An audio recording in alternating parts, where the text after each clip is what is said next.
Construction always involves the idea of destruction, to start over something new. The term of restoration may be more consensual, although there are different angles to approach this process.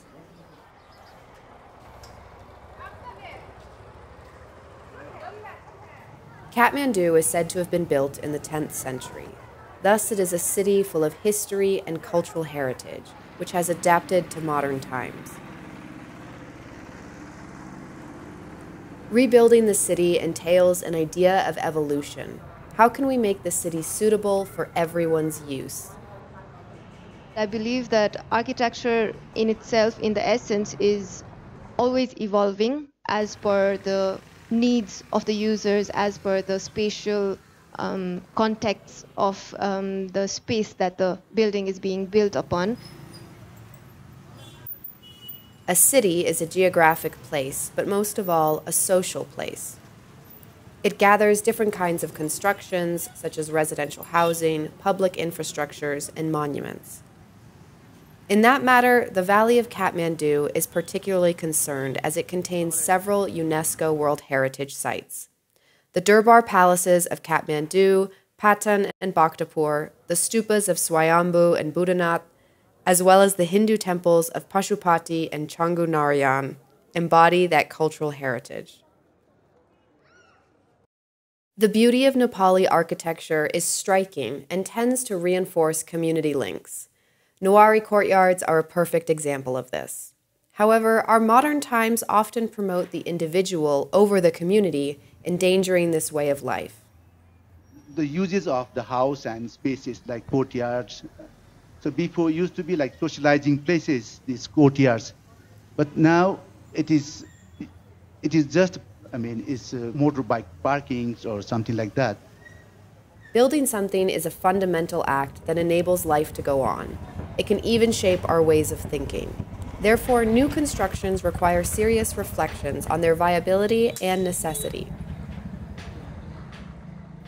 An architect who wants to enhance Nepali traditional heritage is not necessarily a conservationist. The importance of modern amenities and comfort can be integrated while maintaining traditional structural elements. The idea is to bring this comfort to traditional buildings. Architects know the importance of upgrading old Newari houses, yet concrete buildings are often favored as the construction of a traditional house can be prohibitively expensive. But people are always going to come back to traditional structure, as it brings a feeling of safety and coziness that is unbeatable. You enter a room, and there's a beautiful wooden table. And people just go, subconsciously go and touch that table, they go they're like just, they're subconscious we've all come from the forest, and so there is that intimate spiritual connection with wood or earth or these materials, and I think it's part of our psyche.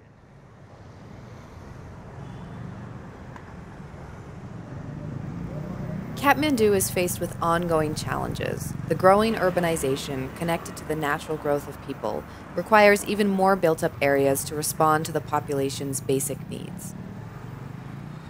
However, space needs to be taken into account to limit damage to the environment. This is a major problem in Kathmandu Valley, where no real urban planning has ever been utilized.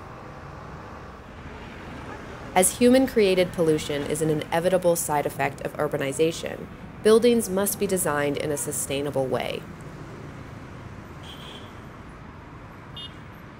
Often, trendy words such as sustainability can lose their meaning over time.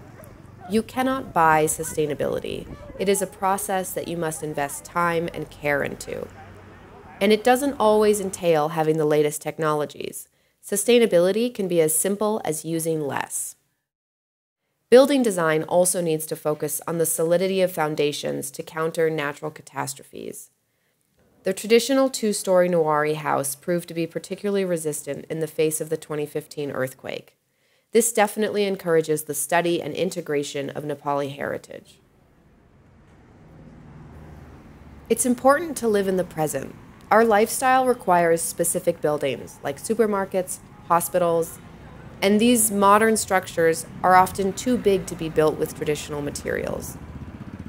The modernity of these new buildings have to respect the traditional monuments, which enshrine the heart of Nepali culture. It's necessary to find the right balance.